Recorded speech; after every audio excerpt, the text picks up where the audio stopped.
Comunicate con nosotros. Facebook.com/Ecomedios 1220.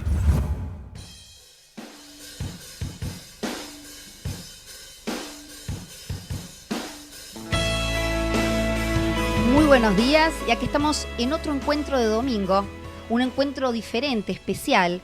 Mi nombre es Vanessa Jukelson y junto a Willy Laborda estamos aquí en Nueva Economía y Bienestar Sustentable. ¿Por qué digo un encuentro diferente? Porque hoy vamos a tener una entrevista muy importante y muy interesante con varios profesionales de salud mental que se reúnen de diferentes partes del mundo para poder hablar sobre un tema trascendente que tiene que ver con las diferentes reacciones psicológicas frente a la pandemia. Por eso vamos a ir rapidito a un corte para poder adentrarnos en esta nota de manera rápida. ¿Nos acompañan? El aumento de la litigiosidad por accidentes laborales no es un juego. Junto con el Estado, las cámaras empresarias y los sindicatos estamos trabajando para que baje. WART, Unión de Aseguradoras de Riesgos del Trabajo. Ahora con tu app Galicia podés pagar todo desde el celu. Rápido como pagar con QR de modo cuando saliste sin billetera. Fácil como transferir a un amigo sin tener que acordarte el alias o poner el eterno CBU. Simple como pagar los servicios desde el celu y no hacer más una fila. Tu app Galicia es tu billetera. Descargala en App Store o Google Play. ¿Ya sos parte de Tu Pharmacity? Recordá presentar tu DNI en caja para activar todos los descuentos que tenemos para vos. Y si todavía no sos parte, registrate gratis en tupharmacity.com.ar y disfrutá de todos los beneficios de nuestro programa. Tu Pharmacity es tu manera de estar mejor. En Santander, nuestra misión es contribuir al progreso de las personas y de las empresas. Ingresa a santander.com.ar y conoce nuestras acciones de banca responsable. Queremos ayudarte. ExxonMobil se encuentra presente en la Argentina desde hace más de 100 años. Actualmente, con más de 2.000 empleados, lleva adelante desarrollos de recursos no convencionales en la provincia de Neuquén, proyectos de exploración costa afuera, un centro de servicios global y programas para el fortalecimiento de las comunidades. ExxonMobil está contribuyendo con el crecimiento del país. Auspicia Grupo Albanesi, energía a su alcance. Auspicia Nueva Economía, Banco Industrial. Evoluciona con eCheck del Ciudad, el cheque digital para tu negocio. Depositá, emití y endosá desde donde estés. Ahora también podés descontar tus eChecks con tasa preferencial. Tenés un vecino, tenés tu banco cerca. Conoce más en bancociudad.com.ar y en nuestras redes. Banco Ciudad, te quiere ver crecer. Oferta válida para cartera comercial para operaciones de depósito, emisión, endoso y descuento de cheques electrónicos de conformidad con lo establecido en los términos y condiciones del producto. Synergium Biotech es una compañía farmacéutica argentina especializada en la investigación, desarrollo, producción y comercialización de vacunas y medicamentos biotecnológicos de alta complejidad. En Telecom queremos que todas las personas puedan hacer un uso positivo de la tecnología y descubrir las oportunidades del mundo digital. Conoce más sobre nuestros cursos y talleres gratuitos en digitalers.com.ar. Telecom, nos unen las ganas de avanzar. Tener Movistar es tener gigapoderes. Porque ahora tenés el poder de usar tus gigas como vos quieras. Ingresá a la app Mi Movistar que podés pasar tus gigas a otro Movistar o guardártelos para el mes que viene. Además, te llevas 5 gigas gratis por única vez solo por guardar o pasar. Los que somos Movistar. Tenemos más. Válido del 19 del 4 al 31 del 5 del 2021. Más información en movistar.com.ar/legal postpago. Telecom presenta soluciones IoT, inteligencia al servicio de tu negocio para conectarte a los datos, medirlos y ayudarte a tomar mejores decisiones con rapidez. Con soluciones IoT de Telecom, transforma tu negocio y hacelo más eficiente. Conoce más en telecomfibercorp.com.ar. Telecom Fibercorp, tu partner tecnológico. Telecom Argentina Sociedad Anónima CUI 30 63 94 53 73 8. Alicia Moro de Justo 50 Cava.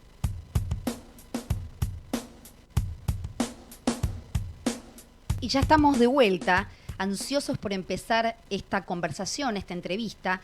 Vamos a contarles entonces que para hablar de las diferentes reacciones psicológicas frente a la pandemia, vamos a tomar como guía, como línea, la teoría del apego. Esta teoría que venimos hablando hace mucho en diferentes programas y que podemos resumir diciendo que es una teoría relacional que pone hincapié en los vínculos, esta idea de el hombre social, el ser humano que no puede vivir sin un otro, esta teoría que, para poder bajarla a que todos puedan entenderlo, podemos decir que tiene que ver con la manera en que me relaciono con mis primeras figuras significativas. Estas primeras figuras significativas que en general son el padre, la madre o quien cumpla esos roles. Y esto marca un modelo de forma de relación vincular con otros y con uno mismo, entendiendo entonces que la manera en que nos han mirado, nos han cuidado, nos han protegido, nos han regulado, van a ser formas que individualmente vamos a tener para poder relacionarnos con otros, para poder desarrollar también estrategias futuras para afrontar situaciones de miedo, situaciones de estrés, situaciones de amenaza, como la que estamos viviendo hoy, ¿no? Esta situación de pandemia, de encierro, de distanciamiento físico, no social, distanciamiento físico. Y para eso vamos a empezar a meternos, a introducirnos en esta conversación con estos 6 profesionales de diferentes lugares.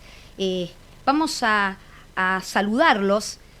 Vamos a saludar a Mario Marrone, a Elsa Wolfberg, a Cristian Thomas, a Maite Pi, a Ana Cortiñas, a Vanessa Naul y a Arturo Esquerro. Los saludo entonces desde acá, un gusto tenerlos con nosotros. Y para dar comienzo a este interrogante, planteo esta pregunta. ¿Podemos entender entonces desde la teoría del apego las diferentes respuestas frente a la incertidumbre, a los riesgos y en este caso frente a la pandemia de COVID?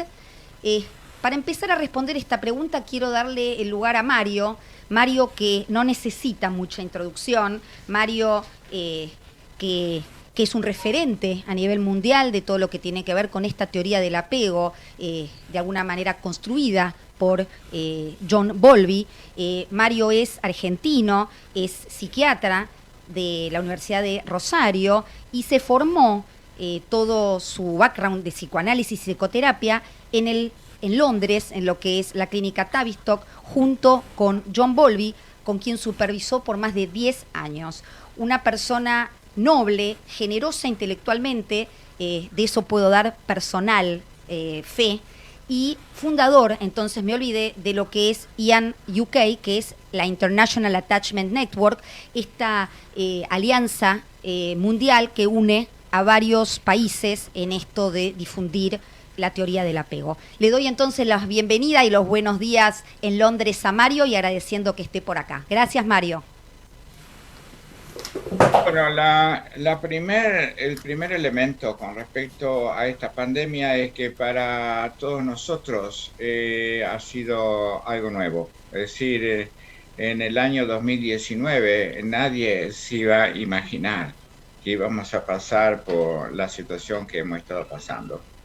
Y eso desde luego hace que esa nueva situación nos exija cambiar lo que nosotros llamamos mundo representacional de nosotros mismos.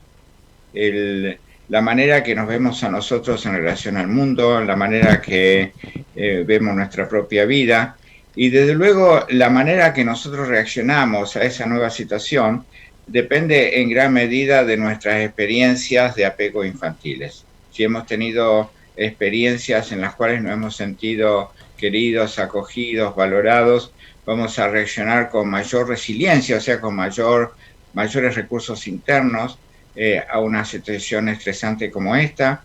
Y si hemos tenido experiencias adversas, vamos a reaccionar de una de dos maneras. Una manera es decir de que la pandemia no existe y entonces adoptar una teoría negacionista, o podemos responder de una manera excesivamente paranoide o neurótica, depende de la configuración psicológica de cada persona según sus respuestas a la ansiedad que crean las situaciones adversas. Ahora, no voy a decir mucho más, pero yo pienso de que hay dos cosas que son interesantes, y es de que también las personas que han tenido un apego seguro tienen lo que Linda Emanuel, que es una psicoanalista de Boston, llama madurez existencial, que es la capacidad de reconocer de que somos seres vulnerables, que nos podemos morir, que las personas al lado nuestra se pueden morir, y si nosotros tenemos madurez existencial, vamos a enfrentar nuestra propia muerte y la muerte de nuestros socios, de nuestros seres queridos, sin necesidad de negar los peligros o sin necesidad sin tener que reaccionar de manera excesiva. Y la otra cosa que es interesante es de que es cómo manejamos la incertidumbre, porque estamos viviendo una época de incertidumbre y sobre todo la incertidumbre también está causada por los gobiernos, por los políticos, que cambian sus políticas y su manera de enfrentar la pandemia, a veces con estrategias muy desorientadas, muy cambiantes, y entonces a la incertidumbre causada por la pandemia hay que agregar la incertidumbre causada por los políticos. Sí, es así. Y digamos, podemos entender, Mario, casi como que los políticos o que mismo el gobierno puede funcionar como una figura de apego frente a esta crisis. ¿Cómo lo veías eso? Bueno, este es un tema complicado. Yo pienso de que yo le cedería la palabra a Arturo Esquerro, que creo que tiene un mayor interés por el tema de cómo los políticos manejan nuestras ansiedades de apego. Bueno, cómo no, entonces vamos con Arturo Esquerro, también es un referente importantísimo en todo lo que tiene que ver con la teoría del apego. Arturo es psiquiatra, también trabajó junto a Bowlby por muchos años, tiene, al igual que Mario, publicado muchísimos libros, y también, como digo, es un referente enorme respecto al tema del apego. Arturo, ¿cuál sería tu visión y también desarrollar esta reacción diferente frente al miedo? Quizá también evaluando lo neurológico, ¿no? Este funcionamiento, digo, como psiquiatra, de esta amígdala, de esta parte cerebral que nos pone en lucha-huida y que hace que percibamos el riesgo de una manera diferente, sesgada, y no podamos ver el contexto general, ¿no? Sí, gracias Vanessa y gracias Mario por la introducción. La verdad es que es importante entender el apego por lo que realmente vale, y el valor del apego está relacionado con la supervivencia del ser humano. A mí me gusta decir, y enlazando con la expresión de la madurez existencial de Mario, que desde el punto de vista existencial los seres humanos tenemos fundamentalmente tres pilares, ¿no? para poder sobrevivir como personas y como especie, ¿no? Que son el alimento, la sexualidad y, gracias a Bowlby, nos dimos cuenta que también el apego, ¿no? Que anteriormente se consideraba secundario al alimento y a la sexualidad, ¿no? Entonces se decía, bueno, sí, claro, el bebé se apega a la mamá porque le da de comer, o sea, es secundario al alimento, o porque la mamá pues lo acaricia, le da ese placer, los más estrictos decían incluso sexual, sensual, ¿no? Es secundario a eso. Bowlby dijo, no, perdón, es independiente, ¿verdad? Entonces, esa necesidad de estar conectados a otros seres humanos, ¿no? Es lo que da sentido a nuestra existencia, y sin ello no podíamos sobrevivir ni físicamente ni emocionalmente. Entonces, en una situación como la pandemia, nos encontramos con una amenaza a nuestra supervivencia. Entonces, esto activa nuestro sistema de apego. Entonces, en función de las experiencias de apego que hayamos tenido a lo largo de nuestra vida, podemos reaccionar de una manera o de otra, ¿verdad? Entonces, se pueden dar casos en los que las reacciones de pánico, ¿por qué? Pues porque no hay una regulación suficientemente armónica del sistema de apego. Voy a poner un ejemplo que a mí me llamó la atención. En Londres, en cuanto el primer ministro dijo que iba a dictar la ley del confinamiento, bueno, los supermercados, pero en cuestión de minutos, se quedaron sin papel higiénico, o sea, desaparecieron. O sea, fue una auténtica reacción de pánico, o sea, como la psicosis del papel higiénico. Digo, pero bueno, vamos a ver, ¿qué está pasando aquí, no? Y entonces lo podemos utilizar como metáfora de que cuando uno tiene un miedo que no lo puede digerir, pues se produce esa reacción, esa diarrea emocional con la cual no, ni siquiera todo el papel higiénico del mundo es necesario para contenerla, ¿verdad? Bueno, hay un aspecto metafórico, pero también un aspecto literal, porque eso ocurrió, y no solo en Reino Unido, creo que también ocurrió en otros muchos países. Bueno, pero eso es interesante porque el pánico causa diarrea, entonces hay que tener mucho papel higiénico en casa. Hubo en algunos casos de la infección del COVID, uno de los primeros síntomas era la diarrea, o sea que hay un elemento literal, pero sobre todo hay un elemento emocional masivo. Pero también, ¿qué ocurrió?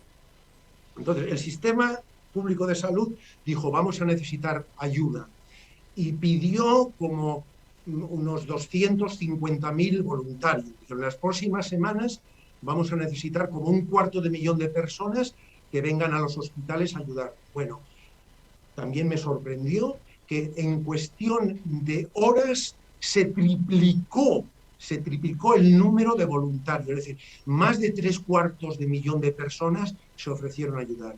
Y esto implica que ese sentido de decir, bueno, somos seres que nos necesitamos unos a otros, necesitamos cuidados, pero también necesitamos cuidar. El apego es un sistema de doble recorrido, no solo es el instinto de cercanía, sino también es una relación, ¿no? Y eso, la verdad, estos dos ejemplos creo que ilustran la pregunta tuya, Vanessa, de la psicología de pandemia. Es decir, una pandemia puede dar lugar a lo peor y a lo mejor de los seres humanos.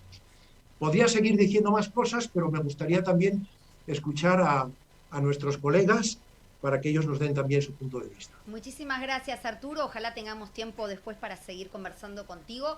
Vamos a pasar a Elsa. Elsa Wolfberg es una fiel participante también de nuestra radio. Elsa es psiquiatra, ella también preside lo que es IAN Argentina y tiene muchísima experiencia en todo lo que tiene que ver con la teoría del apego. Coautora de un libro que lo voy a contar, ya hemos hablado, súper nuevito, junto a Mario Marrone y otros profesionales que participan, que se llama Parentalidad y Teoría del Apego, el primer tomo de 3, que lo voy a recomendar. Y hablando del tema de apego, Elsa, y también desarrollando el tema de las diferentes reacciones frente a la pandemia, te preguntaría entonces, en tono a lo que dijo Arturo, la necesidad de poder autorregularse, que viene desde una construcción de un apego seguro, que viene desde una madre regulada que me ayudó a regular o quien cumplió ese lugar, se ve reflejado ahora en estas situaciones de crisis, ¿no? Entonces digo, ¿cuál sería tu visión respecto quizá a esta necesidad de tener un gobierno que pueda dar estabilidad y previsibilidad para generar este ambiente de autorregulación? Porque, como decía Mario, el miedo es normal, el tema es qué herramientas tengo y qué herramientas pude desarrollar desde mi formación como ser humano para hacer frente. Gracias, Vanessa. Yo haría hincapié en el contexto, al cual también la pregunta de Vanessa se dirige, y que es uno de los pilares que Bowlby planteó. Como incluso personas con apego seguro, en contextos muy desfavorables, pueden tener sentimientos poco favorables para restituirse. Y una cosa que me resultó interesante captar del contexto es una metáfora que yo creo que en muchos países del mundo calificó la pandemia, nuestra actitud frente a la pandemia, es que era una guerra que teníamos, un combate y una guerra donde teníamos que combatir. Nada más impotentizante. ¿Cómo combatir contra elementos invisibles con otro elemento invisible que es nuestro sistema inmunitario? Nada más impotentizante. Entonces pensé, mientras reflexionaba sobre esto tiempo atrás, en los comienzos de la pandemia, de que en realidad el mejor slogan que podíamos contagiar desde la teoría del apego es que todo podía ser una enorme campaña de salud, donde cada uno fuera un agente de salud. ¿Cuál es la ventaja de ser un agente de salud? De salir del supuesto traumático de la pandemia, de ser pasivo, asaltado por emociones ingobernables, a ser un agente activo con recursos. Entonces, ¿cuáles son los recursos? Y ahí voy también a tu pregunta. Un recurso a activar, fundamentalmente, es esto que decía ahí, Arturo y también Mario, que somos personas interdependientes. Porque se cortaba. Somos seres sociales, ¿se escucha? Sí, ahora sí. Somos seres sociales, somos interdependientes, y activar todo lo posible, la empatía, la proximidad, la capacidad de cuidado que todos tenemos, como subrayaba también Arturo, la capacidad de explorar otros recursos en los confinamientos, la proximidad acentuada con los próximos, la capacidad de crear juegos con los niños, la capacidad de inventar nuevas narrativas, nuevos juegos, etcétera, etcétera. Hay una enorme capacidad de recursos que tenemos de crear y que tal vez ni nos preguntamos así. Entonces, como salud frente a los demás es un elemento fortalecedor, porque la vulnerabilidad se puede ser hacia la resiliencia con elementos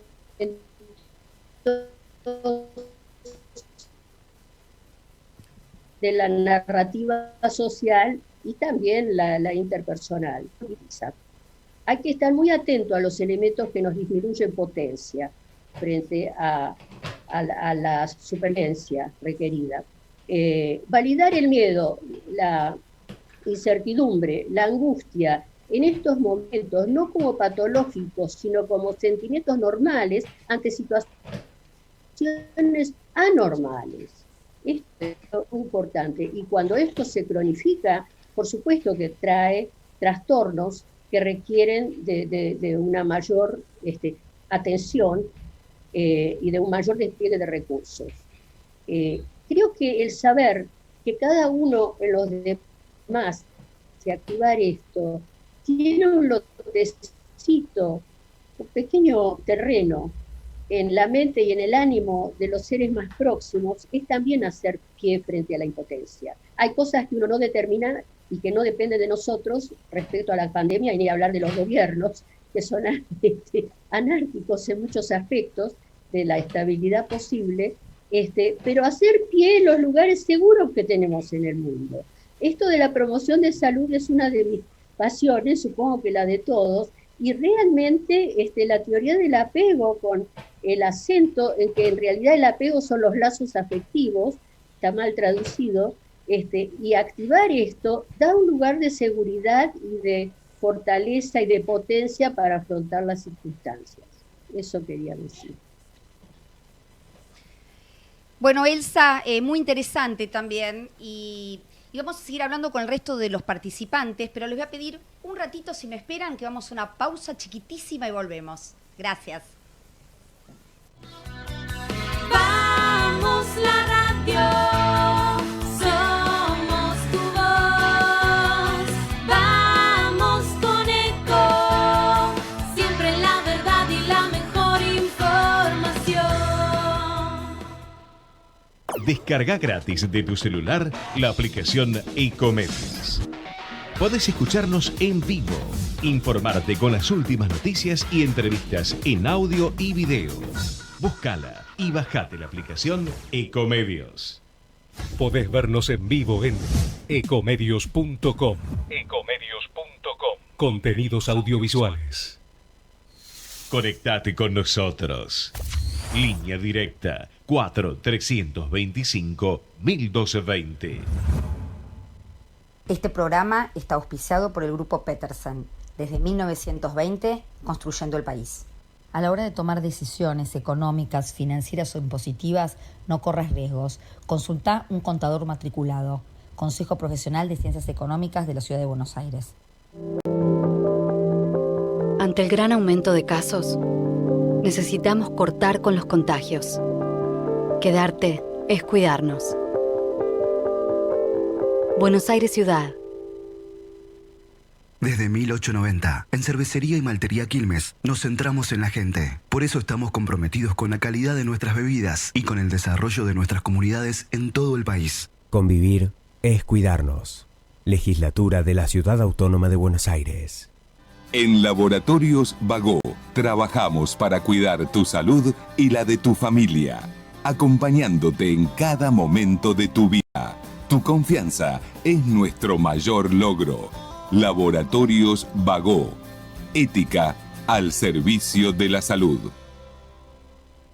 ¿Tenés que hacer trámites en Metrogas? No concurras a las oficinas comerciales y realizalos de manera online a través de nuestro canal de WhatsApp al 11 31 80 22 22 o ingresando a nuestra oficina virtual en metrogas.com.ar. Consulta tu saldo, informa la lectura de tu medidor, descarga y paga tu factura de una manera ágil y segura. Cuidarnos es responsabilidad de todos. Metrogas, damos calor. eCheck te da la posibilidad de descontar cheques de manera digital, rápida y segura a través del Home Banking VIP de Banco Provincia. Un cheque como ya lo conoces, pero 100% digital y con una de las mejores tasas del mercado. Entra en bancoprovincia.com.ar y conoce todos sus beneficios. Banco Provincia, el banco de las y los bonaerenses. Somos Geneia. Somos número 1 en energías renovables en nuestro país. Somos una empresa argentina y trabajamos para lograr un mundo sustentable. Estamos en zonas donde la naturaleza es generosa en recursos renovables. Nuestros trabajadores emergen de esas comunidades. Transformamos nuestro estilo de vida para no seguir transformando el planeta. Geneia. El futuro ya es presente. Santa Fe es una provincia que produce mucho para todo el país y el mundo. Pero hay algo que quizás no sabías. En Rosario, más precisamente en la planta de Alvear, se fabrica el Chevrolet Cruze, el primer auto con Wi-Fi que permite conectar hasta 7 dispositivos. Cuenta con la máxima calificación de seguridad otorgada por Latin NCAP. Además suma cámara de visión trasera, HD y sistema de frenado de emergencia. Un lujo 100% nuestro. ICBC. El futuro nos inspira. Citi, la institución financiera más global del mundo desde 1914, acompañando el crecimiento del país. Ahora operar con cheques puede ser más cómodo. Llegó eCheck Credit Cop, un medio de pago completamente electrónico con el que podés emitir, endosar, depositar y descontar. Banco Credit Cop Cooperativo. La banca solidaria. Cartera comercial. Más información en www.bancocreditcop.com. Enel Generación Costanera. Generamos energía para construir juntos un futuro mejor. Conoce más en enel.com.ar.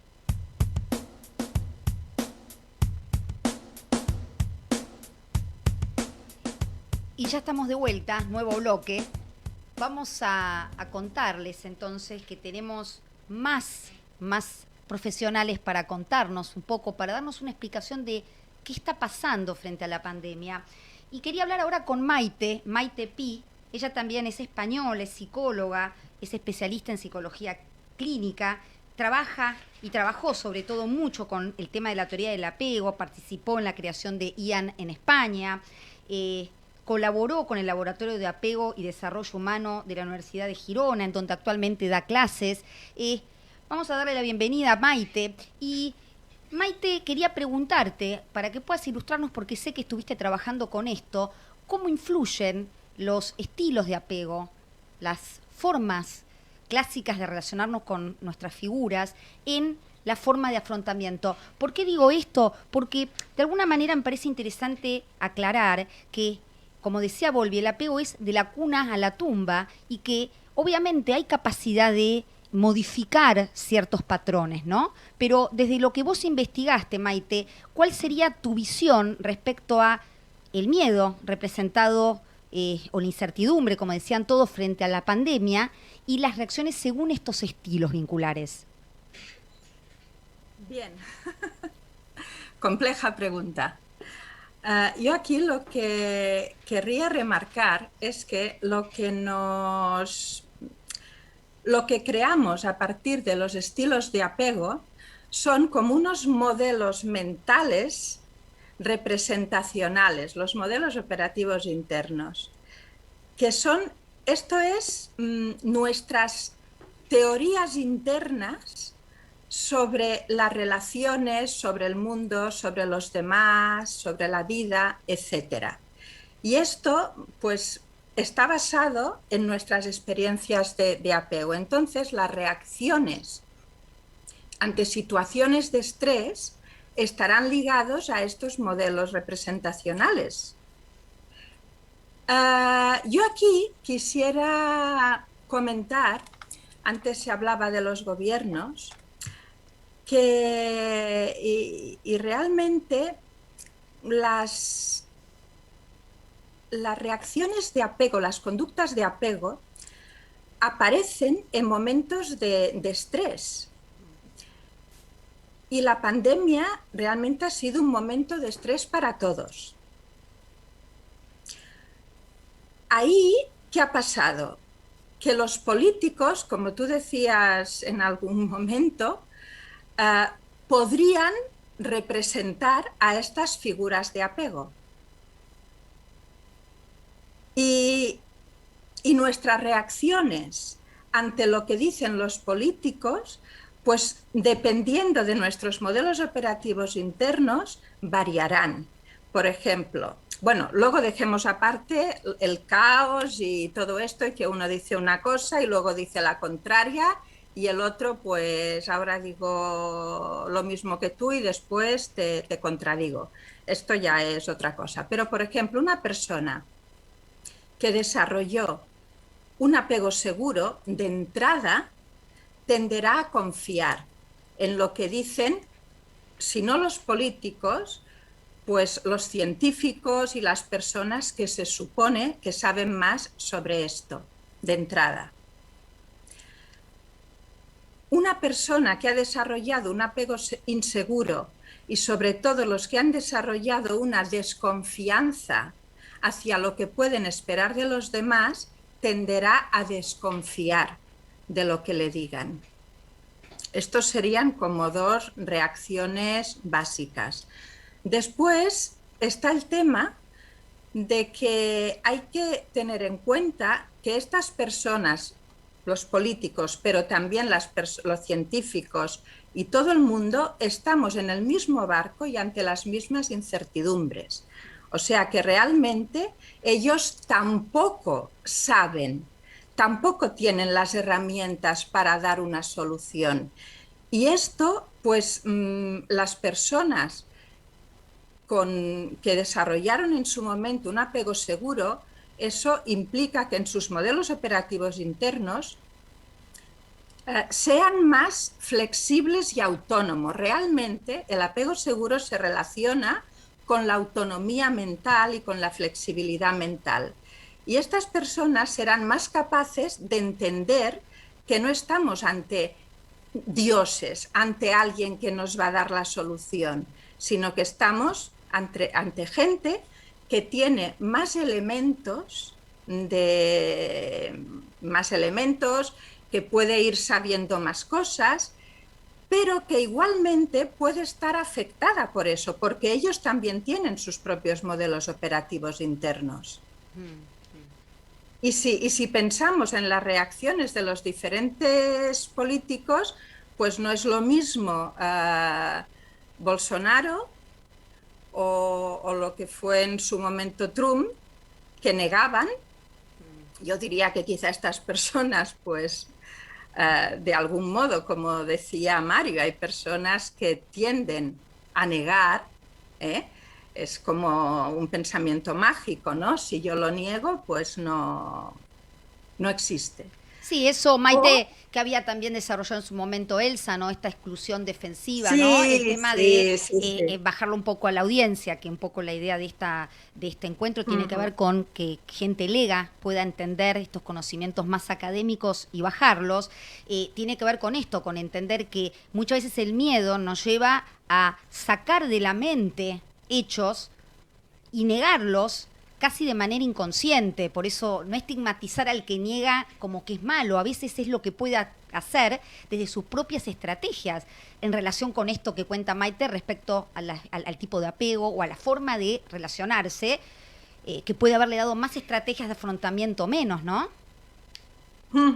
Hombre, realmente las estrategias de afrontamiento tienen que ver con la seguridad en uno mismo, con la autonomía, con la flexibilidad mental, con ser capaz de entender que todos estamos en el mismo barco, que todos estamos sufriendo las mismas consecuencias y aceptar nuestra vulnerabilidad.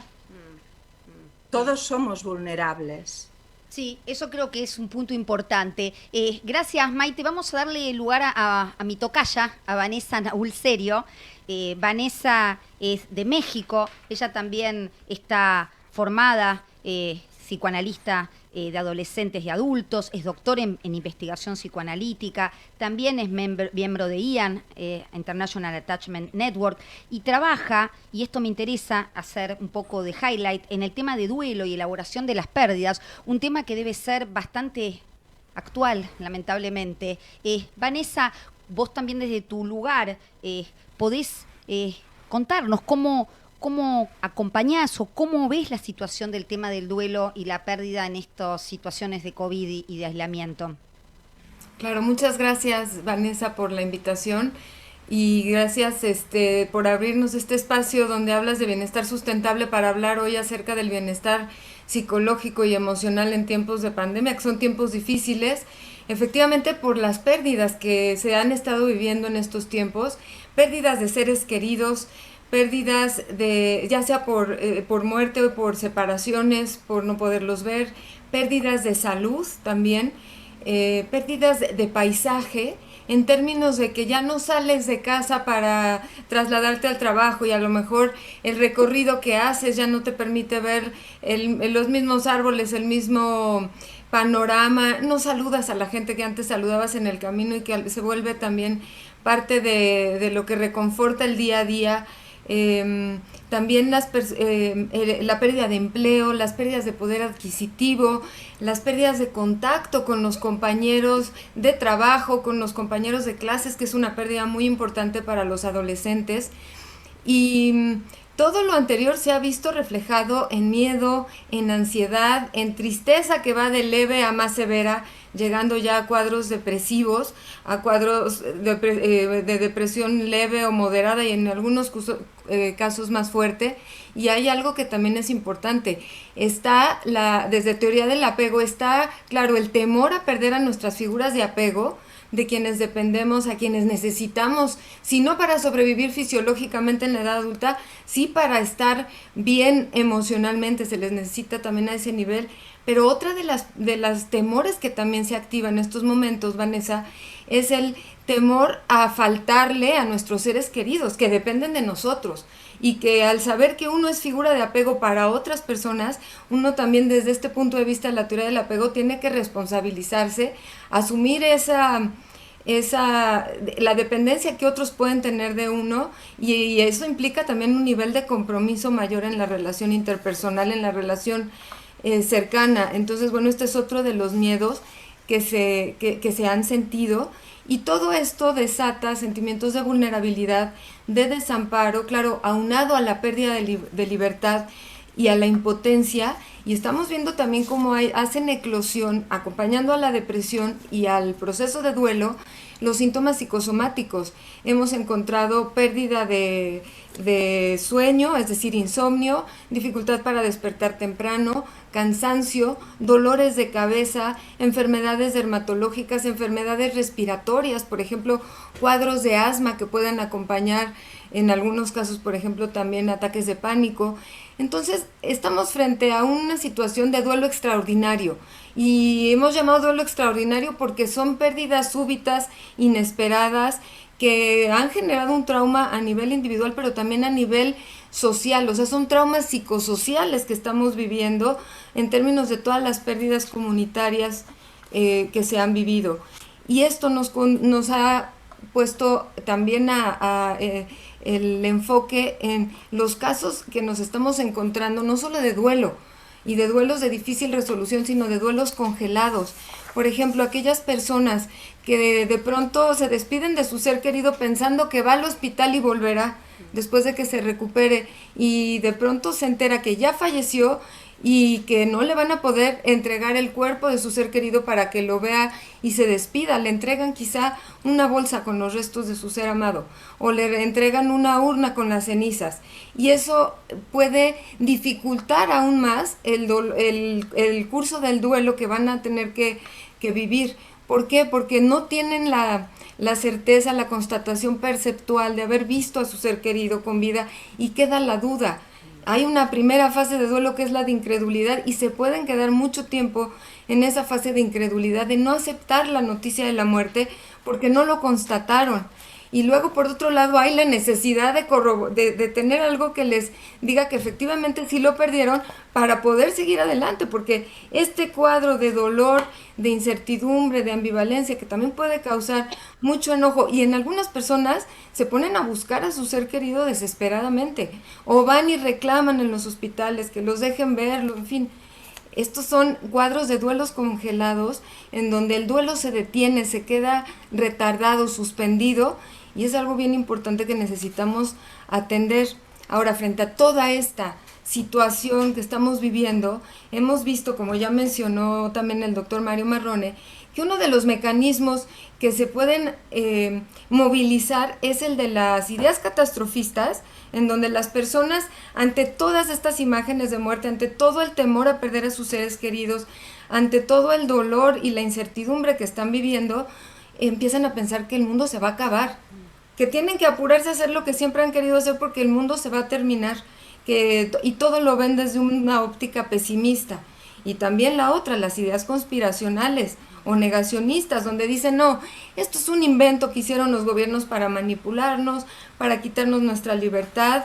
Y lo que se ha visto en una entrevista que hice con Howard Steele, que edita el Journal de Apego y Conducta Humana, él habla de cómo estas teorías conspiracionales, estas ideas catastrofistas, reactivan en los sujetos traumas tempranos, en donde seguramente son personas con apegos de tipo inseguro, que se sintieron desacreditadas en su niñez, que se sintieron avergonzadas por sus figuras de apego, cuando necesitaban acercarse para tranquilizarse en momentos de angustia, de desregulación y de estrés, se encontraban con maltrato, negligencia, desacreditar sus percepciones, invalidar sus vivencias emocionales, rechazo, y todo esto entonces genera esta inseguridad en el apego, esta sensación de que el mundo no es un lugar seguro, y de que ahora se comprueba eso, y entonces de que, bueno, pues necesitan estar desconfiando de lo que está pasando, y todo esto nos habla de estos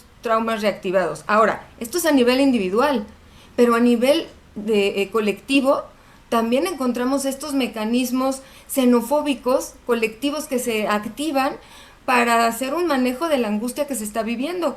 Y hemos visto desafortunadamente cómo el ser humano, cuando se siente amenazado, cuando siente en peligro su vida, cuando se reactiva esta tanatofobia, este miedo a la muerte, empiezan a proyectar el miedo en los que son diferentes a mí.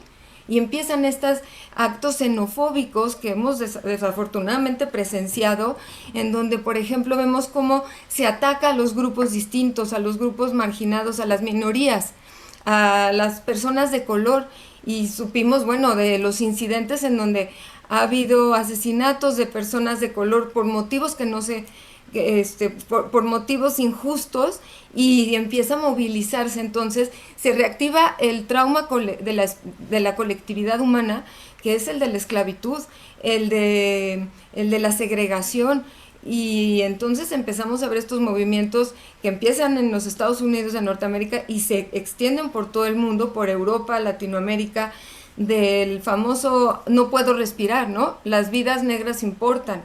Entonces aquí vemos cómo también se reactiva una herida arquetípica, este trauma colectivo de las injusticias y de la segregación se moviliza. Sí, y aparte, Vanessa, como vos decís, lo difícil y lo riesgoso que es en este estado de vulnerabilidad para ciertos estilos vinculares que buscan esta figura sanadora o cura, o este mesías o alguien que venga a salvarlos, ¿no? Y ahí se da un lugar enorme a la posibilidad de, otra vez, gobiernos totalitarios que ¿no? buscan estas personas que a lo mejor tienen un estilo diferente de vincularse y necesitan a alguien que los guíe. Vamos, Vanessa, te agradezco mucho Gracias a ti. tu participación. Quiero darle un lugar a Ana Cortiñas y nos queda todavía Cristian Tomás, que es la cereza del postre. Vamos a darle un lugar entonces a Ana, porque Ana trabaja con tema de trauma y siguiendo tu línea, me gustaría entonces que Ana pueda contarnos esto del trauma, ¿no? Cómo esto puede ser un trauma o no, según, nuevamente, los estilos de cada uno. Y en este caso, ¿cómo lo ves vos? ¿Cómo serían las reacciones, no? Bueno, desde el momento en que esto se definió, por lo menos en España, como un estado de alarma donde nadie sabía nada, pues entonces la desregulación emocional y la intensidad emocional hace que sea un evento traumático para mucha gente que no tiene la capacidad de regularse interna o externamente, porque los demás están lejos de nosotros físicamente. A veces nuestras figuras de apego no están con nosotros. Entonces, para muchas personas supone la reactivación del trauma y para otras pueden iniciarse traumas, como ha dicho Vanessa, porque hay situaciones de muchas pérdidas, ¿no? Yo, por ejemplo, soy de Mallorca, que es una isla con un monocultivo económico turístico, y aquí ha sido la hecatombe, ¿no? Por la cuestión económica, porque además de nuestras figuras de apego que estaban lejos en muchos casos, además nuestra supervivencia alimentaria también se pone en riesgo, ¿no?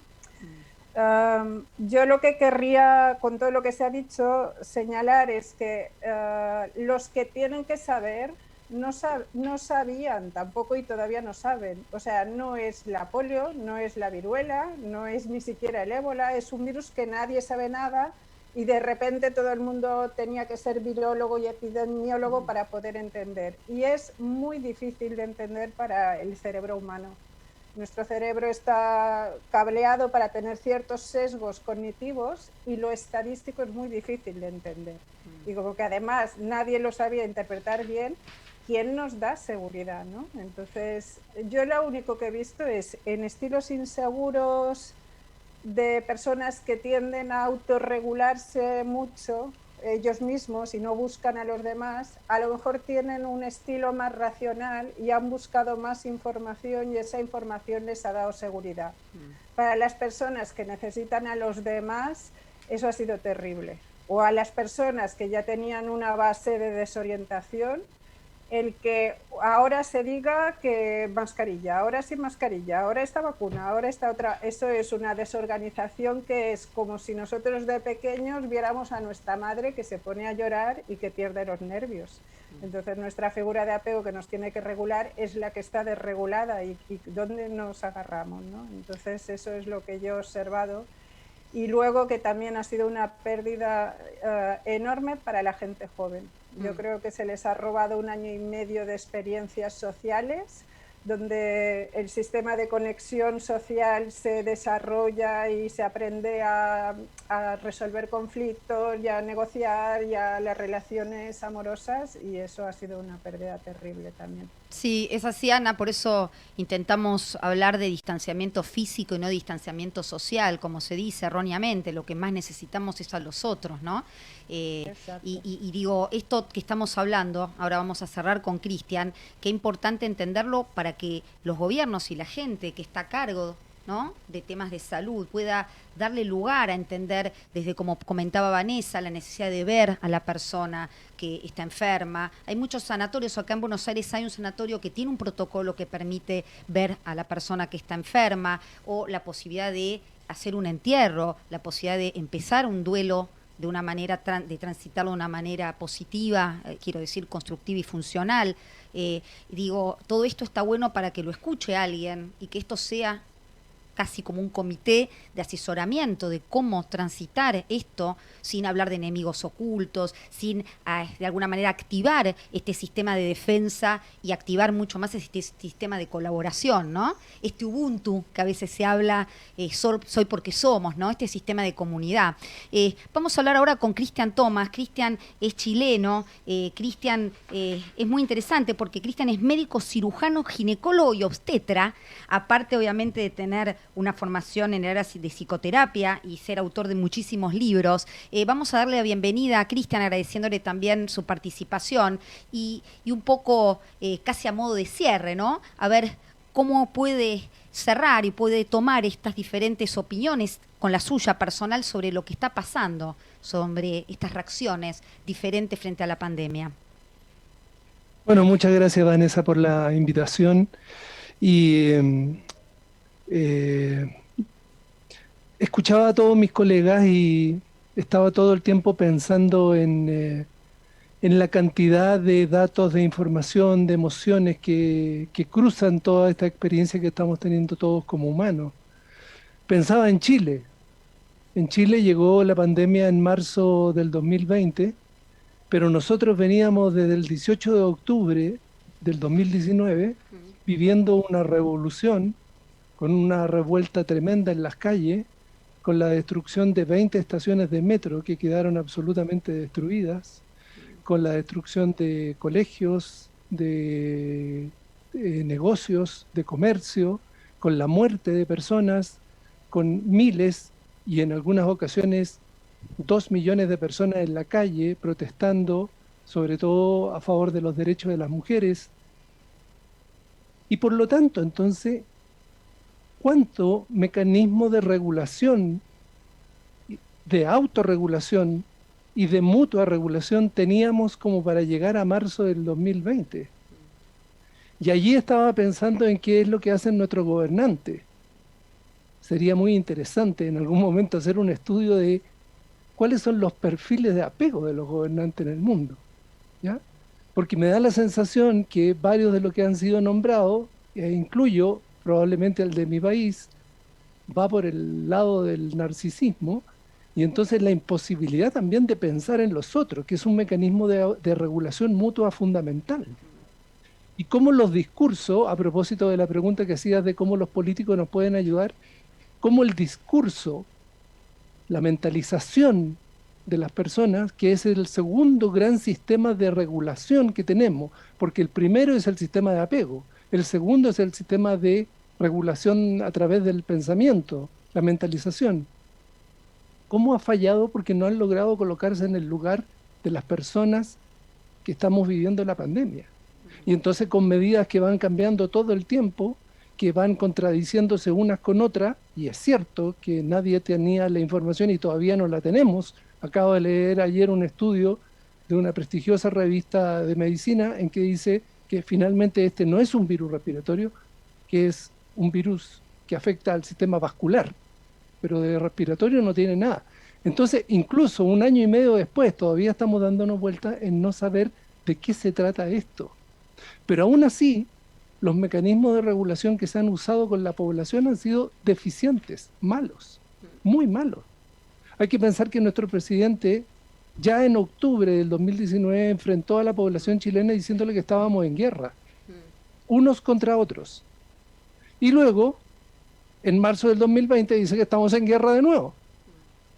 Entonces, ¿qué tipo de mentalización estamos teniendo todos? Y entonces yo siento que efectivamente hay un porcentaje de la población enormemente afectado. Un reciente estudio de la población chilena muestra que el 46.7% está con depresión. El promedio, la tasa promedio es de 30%. Es decir, ya hemos subido en cercano a los 16, 17 puntos. Y es mucho más alto en las mujeres que en los hombres. Y es mucho más alto en las personas que están viviendo solas que en las que están viviendo en convivencia con alguien. Y esto tiene que ver con que efectivamente los seres humanos nos necesitamos. Nos requerimos unos a otros, pero nos requerimos también en ciertas condiciones. En la condición de poder acercarnos al otro para tranquilizarnos y en la condición de que el otro nos entienda. Y por lo tanto las palabras, Vanessa, no son banales. Lo que se dice en la radio, lo que se dice en la televisión, lo que dicen los periodistas, lo que dicen los políticos, lo que dicen los especialistas, no es banal. No es banal cuando hoy día en la mañana dicen estamos colapsando y vamos absolutamente al abismo. ¿Qué manera de mentalizar a la gente es esa? ¿Qué manera de tranquilizar a la población? Entonces, efectivamente, todos tenemos un papel que no lo estamos haciendo adecuadamente. Y especialmente desde el mundo del poder, desde el mundo político, no se está haciendo adecuadamente. Así que finalmente, para terminar, yo diría que todos estamos siendo afectados, todos estamos buscando mecanismos de regulación, a veces en la cercanía con las personas que queremos, a veces nos resulta, pero también tenemos un segundo mecanismo que es el que nos ayuden a tranquilizarnos a través de palabras bien estructuradas, discursos bien hechos que vayan a calmar a la población y no a ponerla en amenaza. Muchísimas gracias, Cristian. Realmente me quedo con esto último, con esta necesidad del otro, con esta necesidad de ser humanidad compartida, de estar juntos y cada uno en su pequeño lugar o en su gran lugar, ¿no? Poder ser opción y poder de alguna manera ser responsable de lo que transmite. Ya estamos sobre la hora, la verdad que fue un placer. Ojalá podamos repetir porque quedan un montón de preguntas, de dudas y me encantaría escucharlos mucho más. Para cerrar voy a darle la palabra, si quiere, a Mario, si quiere hacer una reflexión final sobre este encuentro. Vamos a pedirle, Mario, que active el micrófono. Ahí estamos. Mario, te escuchamos. Tenemos que tener en cuenta los aspectos positivos que nos ha traído la pandemia. Yo espero que lo que ha pasado con la pandemia crea una conciencia pública de que los servicios de salud tienen que ser universales, que la atención sanitaria no es algo que tiene que estar disponible solamente para que los que las pueden pagar, que la asistencia sanitaria, la prevención es esencial, porque si hay gente que se puede tratar porque tiene dinero o porque tiene recursos hospitalarios adecuados y otra gente que no se puede tratar, igual los que no se pueden tratar van a infectar a los que sí se pueden tratar. Y el segundo aspecto positivo de la pandemia creo que nos ha permitido tener una mayor capacidad de vincularnos a nivel internacional, como está ocurriendo en este mismo momento, que tenemos gente de España, de México, de Chile, de Argentina, y que nos da un instrumento que lo estamos usando de manera muy creativa en la actualidad. Y yo creo que hace 2 años no pensamos como pensamos ahora en organizar estas conexiones internacionales como lo estamos haciendo ahora.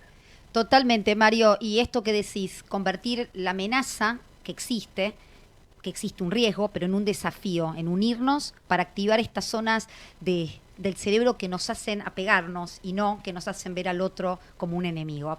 Vamos a cerrar entonces el encuentro de hoy con una frase que me gusta, que dice así: mucha gente pequeña en lugares pequeños, haciendo cosas pequeñas, puede cambiar el mundo. Esta frase de Galeano, y en honor a ustedes, que no son gente pequeña, pero que están haciendo muchas cosas de su lugar para que podamos tener todos una mejor calidad de vida. Les agradezco personal enormemente a cada uno y ojalá que podamos volver a reunirnos para llevar luz, para llevar algún tipo de claridad y de consejos para prevenir, ¿no? Y para promocionar sobre todo la salud. Muchísimas gracias, que tengan todos muy buenos días, muy buenas tardes y estamos en contacto. Gracias a todos. Llegamos entonces al finalísimo del programa. Les agradecemos la compañía y nos despedimos hasta el domingo próximo aquí en Nueva Economía y Bienestar Sustentable. Chau. Desde Buenos Aires, transmite LRI 224, AM 1220, Ecomedios.